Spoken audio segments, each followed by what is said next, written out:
Bonjour à tous, aujourd'hui on se retrouve avec une athlète, je pense qu'après celle-ci on peut mourir tranquille, enfin le plus tard possible mais on peut mourir tranquille.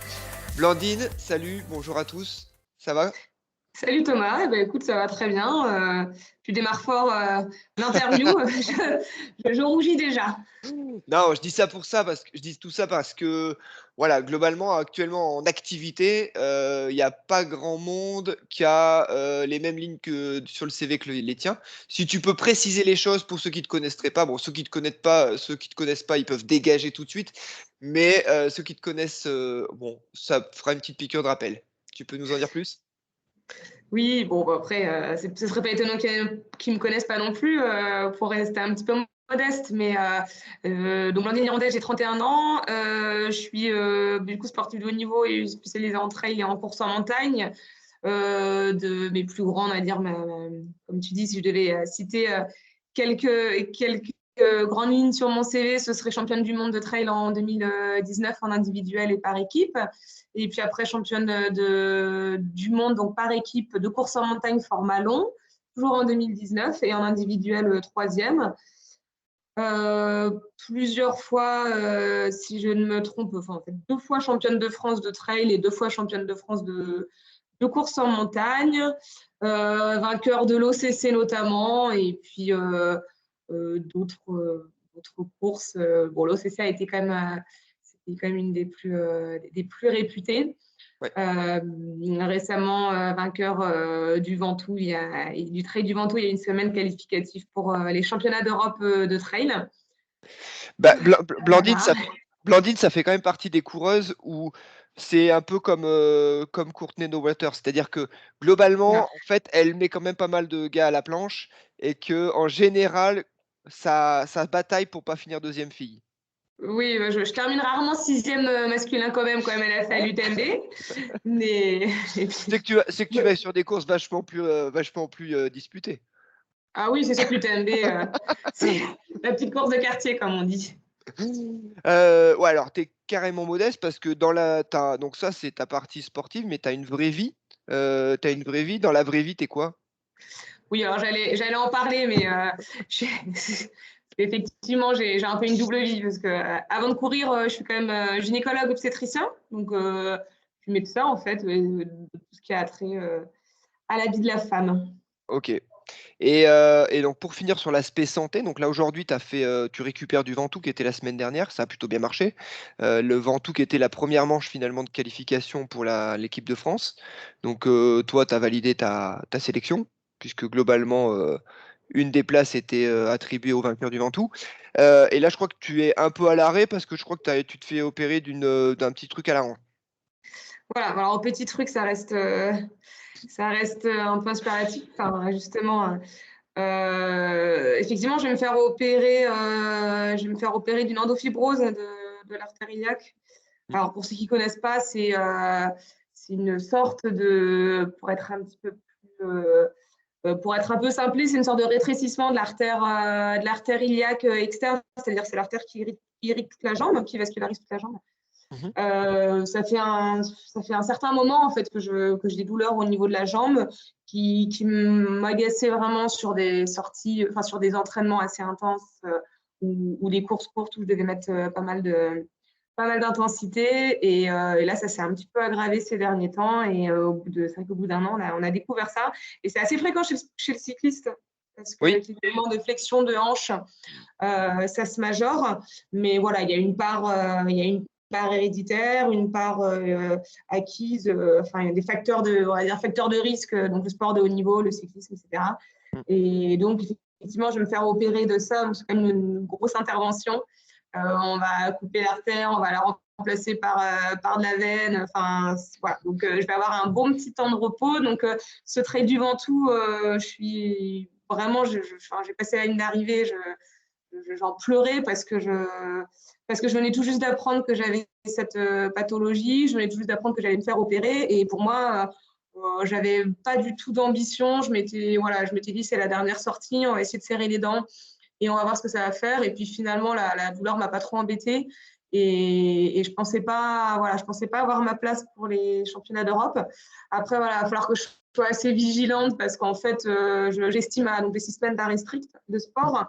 Et après, j'estime, si tout va bien, à 6 semaines de réentraînement pour essayer au moins d'atteindre un niveau, mon niveau d'avant ou au moins un niveau correct. Oui. Et ça tombe tout pile pour début juillet, donc pour les Europes de trail. Donc voilà, je touche du bois. Si tout se passe comme je le souhaite, effectivement, je pourrais porter encore une fois le maillot bleu-blanc-rouge début juillet. Et sinon, si la rééducation et la réathlétisation ne se fait pas vraiment bien, je préfère laisser ma place à d'autres filles qui Ouais. pourront mieux Après, le porter. Après, niveau timing, si on doit comparer, alors après, les athlètes de haut niveau sont quand même des gens qui sont athlètes de haut niveau aussi parce que leurs capacités de récupération sont de haut niveau. Et si on prend par exemple une de tes homologues dans une autre discipline, par exemple Pauline Ferrand-Prévot, qui elle aussi a été opérée d'une endofibrose, globalement, ça lui a plutôt bien réussi. Et au niveau timing, on est complètement dans les délais que toi, tu envisages. Donc, on va dire qu'on va partir sur une méthode Coué. Ouais, effectivement, tout le monde me parle de Pauline Ferrand-Prévot, donc voilà, c'est un peu pour l'instant mon idole, on va dire. J'aimerais que ça se passe aussi bien pour moi que ça s'est passé pour elle. Bon, pour revenir un petit peu sur ton cadre de vie, donc actuellement, toi, tu vis dans quel coin de la France? Alors, je suis en Lozère, donc pour Mmh. ceux qui ne connaissent pas, Le pays surpeuplé. voilà, c'est ça. On n'en parle même pas. C'est le département le moins peuplé. On croit tous que c'est la Creuse, mais c'est 2 fois moins peuplé que la Creuse. D'accord. C'est tellement peu connu qu'on n'en parle même pas. Mais c'est une magnifique région et voilà, c'est entre eux. Bon, en général, on connaît quand même plus ou moins, surtout quand on pratique ce genre de sport, parce Ouais. que c'est très nature et vallonné. Mais c'est entre Montpellier et Clermont-Ferrand, quoi, en gros. Oui, alors oui, effectivement. On va dire qu'on peut on va dire c'est pas très loin de Millau non plus, quoi. C'est pas très loin, Voilà. on pourrait faire une grande, une sur la à peu près au milieu en bas, quoi. Du coup, tu t'entraînes comment sur la enfin alors dans une semaine entre guillemets «classique», tu t'organises comment pour t'entraîner? Tu t'entraînes tous les jours, 2 fois par jour, 4 fois par jour, 12 fois par jour? Ça fait beaucoup. Alors Ça peut récemment, passer, mais alors récemment, là, j'ai diminué mon activité professionnelle, donc ce qui me laisse un petit peu plus de temps.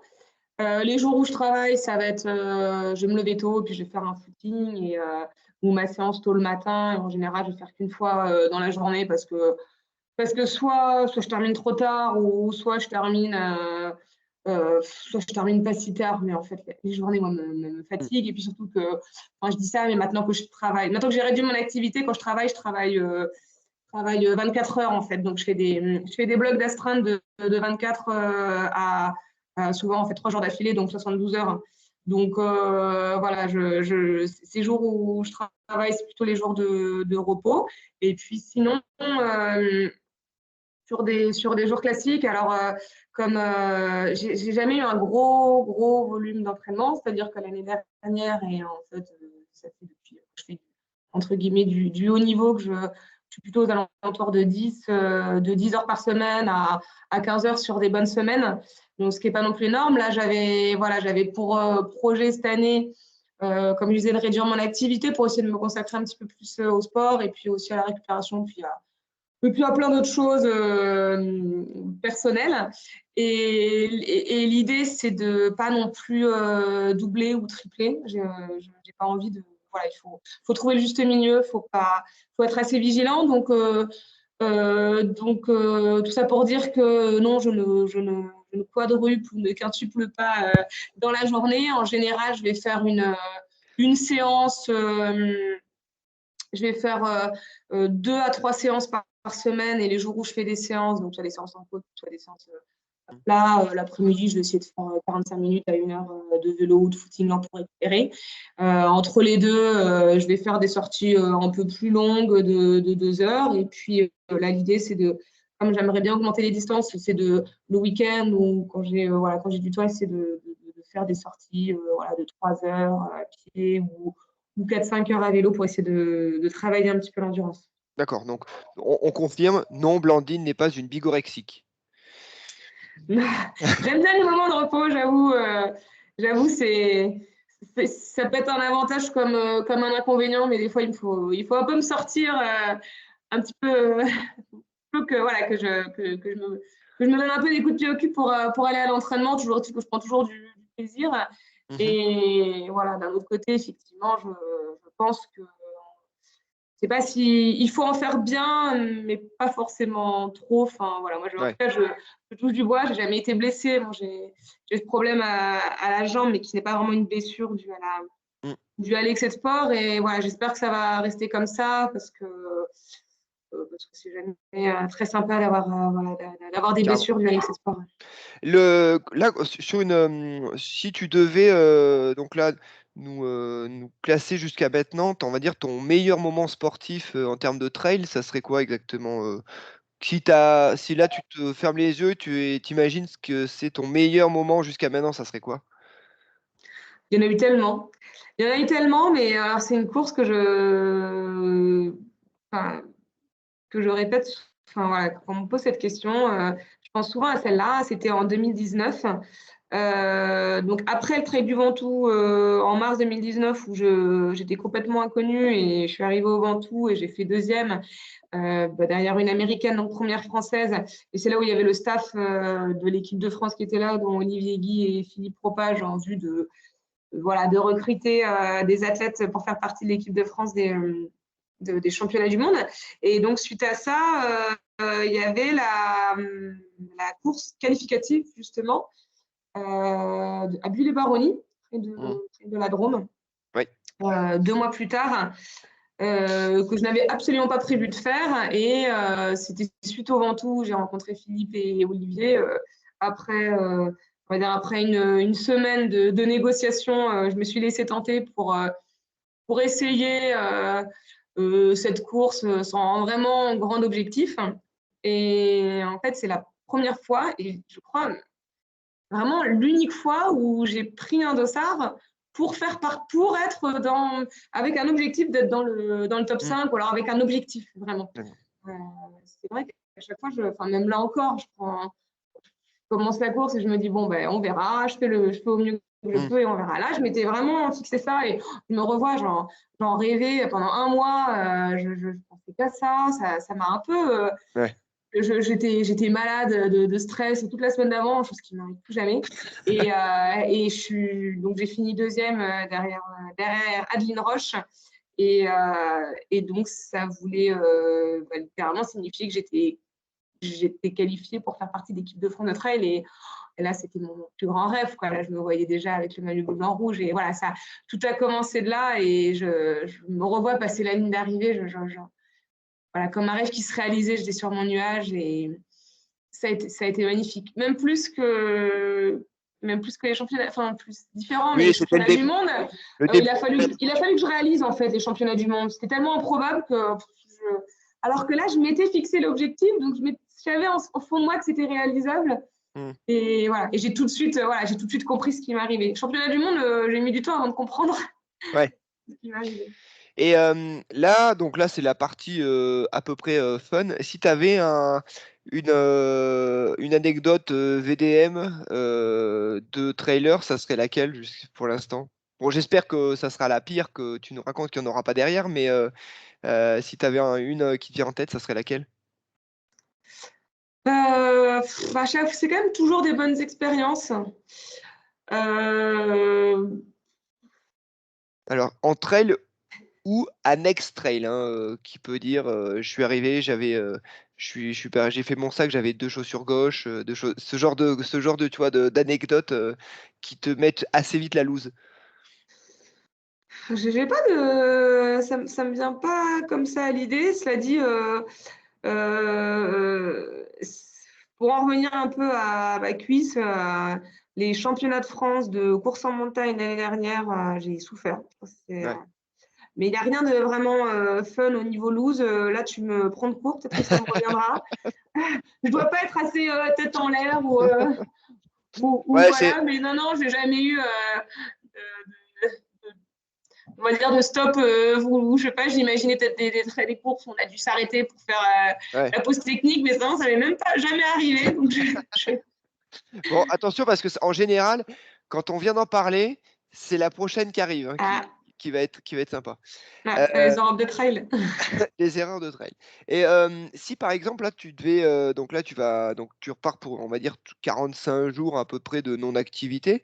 Hem, Là quand tu vas reprendre l'entraînement, donc c'est Philippe Propage qui te fait tes entraînements, il ça? Ouais, toujours Philippe. Ouais, ouais, ouais. Là dans l'esprit, toi tu vas dans le tu te projettes sur quel, sans timing vraiment, avéré sur les Europes, tu l'as dit, mais dans l'idée, c'est que dans ta tête, si par exemple il y a pas les Europes, derrière tu te projetterais sur quoi? Hem, attends, bah, faut que je me remette sur mon juillet, heu, ça y est, je suis alors en tout cas, j'ai à cœur de faire la CCC. D'accord, ouais, donc tu as quand même, ouais, ce que tu disais que tu voulais faire sur du un peu plus long, ça Ouais, passerait par une étape CCC avant de partir sur du voilà. là, tu es plus sur une saison style, Golden Trail Series et tout ça?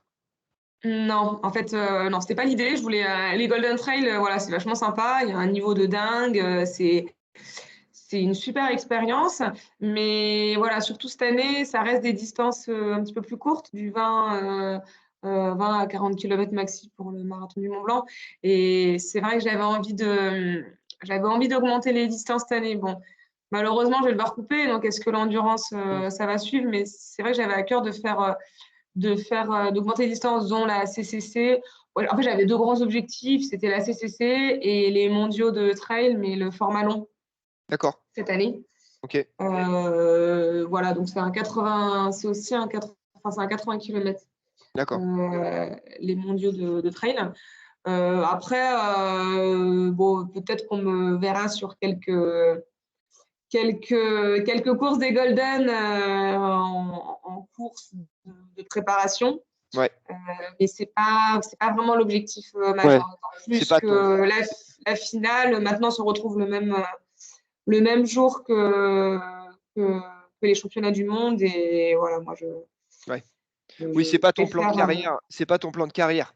non, Pour rappel quand même, toi, tu as découvert le trail un peu à La Réunion, quand même? Donc en exactement, général, tous ouais. ceux qui ont fait le trail et qui ont découvert le trail à La Réunion, c'est rare que ouais, tu as quand même tu un peu ce phare, avec ce grand raid et cette ambiance un peu longue qui fait que tu t'es mis au trail par cette espèce d'ambition cachée, quoi. Exactement. C'est vrai que j'ai commencé enfin, un peu bêtement, le trail, c'est-à-dire de façon, très, ouais, très bête et enfin voilà, faites ce que je Défi. dis, pas ce que je fais parce que, comme, c'est-à-dire j'ai commencé à courir, sur des chemins pour faire du trail je dirais en 2016 peut-être, quand j'ai commencé en internat à La Réunion et Mmh. 6 mois plus tard, je faisais le Bourbon, quoi, alors que Classique. voilà, donc j'ai fait 3 courses avant, j'ai fait un 20 kilomètres, puis un 60, et puis après, 110 kilomètres. Alors j'ai terminé en 3000 morceaux, Ouais. j'étais pas du tout préparée, c'était un peu stupide. Heureusement, voilà, rien de bien grave, mais effectivement, on est noyé dans cette idée de l'ultra et ensuite j'ai toujours enfin voilà, c'est vrai que les courses après que j'ai fait, l'année qui suivait, j'avais, enfin voilà, je me fixais des objectifs surtout sur des courses longues et puis après Mmh. une fois que j'ai été cadrée par Philippe, il m'a dit: «Oh là là, bon attends, on va reprendre les bases, Ouais, ouais. on va tu es encore un peu jeune, on va faire du un peu plus court et tu auras tout le temps pour l'ultra». OK. Là, je crois que cet hiver, on t'a vu un petit peu sur les crosses. C'est quelque chose que c'était un one shot, tu bien? C'était plutôt plus ou moins imposé par, le diktat, technique? On C'était va pas quoi tes dire plus ou ambitions? moins imposé, mais Philippe, voilà, a à cœur. Est-ce que c'est lui, voilà, dans son entraînement, c'est vrai qu'il aime bien Ouais. faire travailler la vitesse à ses athlètes Mmh. et l'hiver. Donc, on a travaillé la vitesse et puis des fois, c'est vrai que c'est bien aussi d'avoir quelques courses pour se challenger, voilà, se mettre un petit peu dans le rouge. Mmh. Donc les crosses, c'est vrai que c'est une bonne alternative, surtout pour un trailer. J'avoue que moi, je déteste le moment où on est sur la ligne de départ et il y a un silence et on ne sait Ah pas ouais, quand est-ce que ça ouais, démarre. ouais, c'est vrai. J'avais envie de dire, moi, la première fois que j'étais sur la ligne, j'avais envie de dire aux filles d'à côté, est-ce qu'il y a un décompte? Il n'y a pas de la Ouais. musique et des compétitions comme un trail? Comment ça se passe? Ouais, c'est vrai que c'est les cross, Et c'est la guerre, hein. C'est la guerre, ah mais oui, ouais, ouais, ah, c'est c'est vrai que la guerre. ouais. J'aime pas du tout ces 5 premières minutes. Et puis après effectivement, c'est intense pendant 30 minutes. Mais j'aime bien le type d'effort. J'aime, c'est un grand mot, mais le type d'effort est intéressant. Et preuve en est, je pense que ça m'a vraiment beaucoup servi. Parce que finalement, il y a quand même si le trail est considéré comme des randonneurs pour de moins en moins les vrai. mi-stars, il y a quand même des fois où il faut courir. Il faut courir vite. Et je pense que c'est quand même profitable, effectivement, de travailler la vitesse et de faire des crosses l'hiver. Là, pour rappel, pour ceux qui suivent pas trop l'activité trail, là, tu as changé de team. Là, tu es chez Evadix maintenant.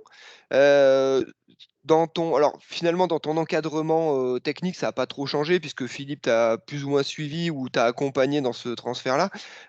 Toi, en termes de stratégie et de carrière, le fait de changer de team comme ça, c'est parce que l'occasion qui a fait que tu avais d'autres perspectives avec la nouvelle marque, ou c'était simplement parce qu'à un moment donné, l'attrait financier était plus intéressant, ou plein de raisons particulières? Non, c'est un peu arrivé comme ça, comme un cheveu sur la soupe. Bon, déjà, j'ai mis du temps avant d'intégrer une team. J'aimais ce côté un peu indépendant et j'avais peur de me mettre la pression. J'avais intégré Oka l'année dernière parce que j'aimais beaucoup leurs produits, notamment leurs chaussures, et puis les athlètes qui étaient, j'avais beaucoup d'affinités. Mais voilà, c'était un contrat d'1 an. Et au moment de renouveler le contrat, il y a le projet Evadix qui arrivait en même temps. Et c'est vrai que j'étais un peu chamboulée entre Oka et Evadix. Et j'avoue que quand on m'a proposé le projet Evadix, en fait, finalement, j'ai pas longtemps hésité. C'est-à-dire que j'en ai discuté. J'ai reçu un appel, un visio avec Olivier Laboussole, directeur d'Evadix, et Thierry Breuil, qui m'ont présenté leur projet, mais comme si c'était, ça leur tenait, comme si c'était le projet de toute une vie. J'avais jamais vu deux personnes aussi impliquées. À la Thierry Breuil. À Thierry Breuil, exactement. Et bon, on a beaucoup discuté de plein de choses. J'ai fermé l'ordinateur et je fait une feuille avec les plus, les moins, et en fait, je ne savais pas quoi mettre dans la case moins, quoi. Les pour, les contre. Voilà, j'ai beaucoup aimé l'approche, voilà, le côté tout est facile. Je savais qu'il y avait un gros projet derrière. J'avais envie d'essayer, voilà, ce côté où tout était à construire, tout était à faire. L'idée 100% féminine au début, moi j'étais là, non, mais je travaille tout le temps dans ma profession avec des filles, pour des filles, je sais ce que c'est. J'ai pas envie. Et après, je me suis dit, mais peut-être que justement, c'est un signe et que je serais peut-être fait pour ça. Voilà, je connais justement bien le caractère et le principe. Voilà, le fait que Philippe soit le team manager, c'est une personne vraiment sur qui on peut faire confiance, tout à fait honnête, et comme il y en a finalement pas énormément dans ce milieu. Non. Et voilà, comme je dis, les deux, voilà, il y avait plein de choses qui faisaient qu'elle m'a dit que j'avais envie de partir dans ce projet. Mais voilà, au cas, voilà, on est parti en de bons termes et tout s'était aussi très bien passé avec Oka, mais voilà, envie de. Pas forcément envie de changer, mais l'occasion qui s'est présentée. Oui, c'est la perspective, le fait de vivre des nouvelles choses avec des équipes différentes, sur des perspectives différentes, c'était toujours. Et puis voilà, à un moment donné, une carrière, c'est enrichissant parce que tu fais des rencontres. Si tu restes tout le temps au même endroit, tu fais les mêmes rencontres. Donc ouais, je pense que c'est bien. Et puis avoir une figure de proue gynéco pour une équipe fille, je pense que c'est assez évident. Mais oui, je pense que le projet est super intéressant. Moi, j'avais pu voir le lancement du team, c'était bien, c'était très réussi. Et puis je trouvais que le concept était novateur. Donc dans ce monde de brut, c'est toujours bien d'avoir deux, trois teams Cette XX. douceur. Un peu X, Ouais. 2-3 team X. Hem, Là, sur les parcours que donc on rappelle, on te demandera des parcours, tu nous donneras peut-être l'occasion de nous lâcher deux trois parcours, de ton Strava éventuellement, mais qu'on mettra en lien sur l'application. Tes parcours actuellement, en Lozère, c'est pas un pays, hyper montagneux. Tu, tu recherches le dénivelé à tout prix? Tu es, plutôt une traileuse qui fait du dénivelé, qui compte le dénivelé par semaine? Ou globalement tu vas dire tu te meubles avec le terrain et tes entraînements qui sont calés? Non, effectivement, comme tu dis, je meuble avec le terrain. Je suis pas à la recherche à tout prix de dénivelé. D'ailleurs, dans mon plan d'entraînement, bon, là, c'est un peu à l'ancienne avec Philippe, j'espère qu'il va pas écouter, mais on est loin de tout ce qui est Nolio et tout, et donc on a une fiche Excel, un tableur Excel, et c'est vrai que jamais il y a dénivelé, quoi. Donc en fait, je pourrais pas te dire combien je fais de dénivelé par an, donc je pense pas que je suis une fondue du dénivelé. Cela dit, lorsqu'il y a des fois où je me dis: «Ah j'aimerais bien, voilà, j'aimerais bien» quand j'ai des sorties où j'aimerais bien faire un peu de dénivelé, je fais un peu des zigzags, je monte, 2-3 côtes et comme tu dis, hein, je me fais pas des KV, Mmh, tous les jours, mais voilà, j'arrive à faire, 200-300 mètres de dénivelé, d'un coup, en plusieurs fois. Après, moi j'ai commencé le trail à La Réunion, donc là, il y avait pas de souci. Et après, en fait, tout le moment où j'ai performé, où j'étais à Bordeaux, où en fait, la seule côte qu'on ouais. pouvait trouver, fallait que je prenne mon vélo, que je fasse une demi-heure de vélo en traversant tout Bordeaux, en m'arrêtant à chaque feu, etc., pour Mmh, finalement avoir un truc qui fait 80 mètres de dénivelé ouais, et à faire plusieurs fois en ville où ouais. on croisait les seuls trailers de Bordeaux. Donc, moi, ça me va, je vais pas me, je m'en contente assez. Euh, après, euh, après, donc, il y a quand même, on peut quand même trouver un petit peu de dénivelé. Le week-end, souvent, enfin, le week-end, des fois, on prend le camion avec mon copain et puis on va à droite, à gauche, donc on peut trouver du dénivelé autre part. Je fais aussi un peu de travail de renfort, de muscu, voilà, pour me permettre aussi de. Mais je pense pas que ce soit. Enfin, je pense pas que ce soit un de mes points faibles, le dénivelé et la montée. Donc, bon, Ouais. je préfère être voilà, en face de chez moi, là, il y a ce qu'on appelle la montée de l'Ermitage. Ça fait presque 400 mètres de dénivelé. Ouais. Je suis à 5 minutes et ça me va très bien. Là, si on doit parler entraînement un petit peu, j'aime bien poser cette question-là. Ta séance type, c'est-à-dire que la séance, un petit peu référence, pardon, si en gros la séance de quand tu la passes celle-là, tu sais que tu es bien et que tu te fais pas trop de soucis pour la course qui arrive. Tu aurais quoi comme séance, ta séance entre guillemets, «étalon»? Je pense que je suis pas assez je suis pas assez toquée de l'entraînement pour avoir ça. Après, comme je te dis, par exemple, j'ai une montée là que j'aime bien, la montée de l'Ermitage, à Mende. Quand je fais un peu de fractionné en côte, enfin, voilà, comme j'emprunte souvent cette montée, effectivement, j'arrive un peu à me jauger. Donc, on va dire sur des séances entre 2 et 6 minutes de côte, enfin ouais, des fractionnés entre 2 et 6 minutes de côte, j'arrive un peu à me jauger parce que voilà, je connais bien cette montée. Et si je me sens bien et que je vois voilà, que je vois que j'avance plus Ouais. que d'habitude. Après, j'ai pas ce travail, donc je n'arrive pas trop à me jauger, mais voilà, aux sensations, moi, je me fais. Mmh. Ouais, tu restes quand même, bien calé sur tes sensations et sur tes repères, Mmh. on va dire en lien avec, juste toi-même sans forcément avoir de repères, comparatifs, avec une autre coureuse. Enfin, en même temps, il y en a pas beaucoup des autres coureuses dans le secteur? Si tu en as Ouais, il y a tu Mathilde Sagne, hein, ah, elle est aussi qui dans est le très secteur? prometteuse. Ouais, Ouais, ouais, ouais, ouais, c'est ouais. aussi sa montée favorite. D'accord, et ça vous arrive de vous entraîner ensemble ou pas trop? Enfin, après, c'est toujours pareil niveau timing et niveau emploi du temps, ça colle pas forcément, mais Voilà, moi je trouve que la course à pied, c'est tellement bien parce qu'on y va quand on veut, ouais. voilà. Donc, en plus, voilà, quand je me lève, la journée, je sais pas jamais vraiment quand j'y vais. Ça nous arrive de se retrouver sur des sorties longues, mais on va pas faire, moi, quand j'ai des séances, j'aime bien les faire toute seule, j'avoue. Ouais, j'avoue. Mais ouais, sur des sorties longues, ça peut nous arriver de nous retrouver, oui. OK. Bon, Blandine, un grand merci pour ta dispo, parce que je sais qu'en général, trouver du timing, c'est assez compliqué. On va te souhaiter, bah, le meilleur pour les 45 jours qui arrivent. Tu te fais opérer quand, du coup? Le 5 avril, 5 normalement. avril, d'accord, donc on va dire Voilà. qu'à partir de mi-mai, on essaiera de suivre un petit peu ta reprise progressive et puis, Et bah, ouais, en j'espère. espérant tout se passera bien, on va te suivre avec attention sur la suite de la saison.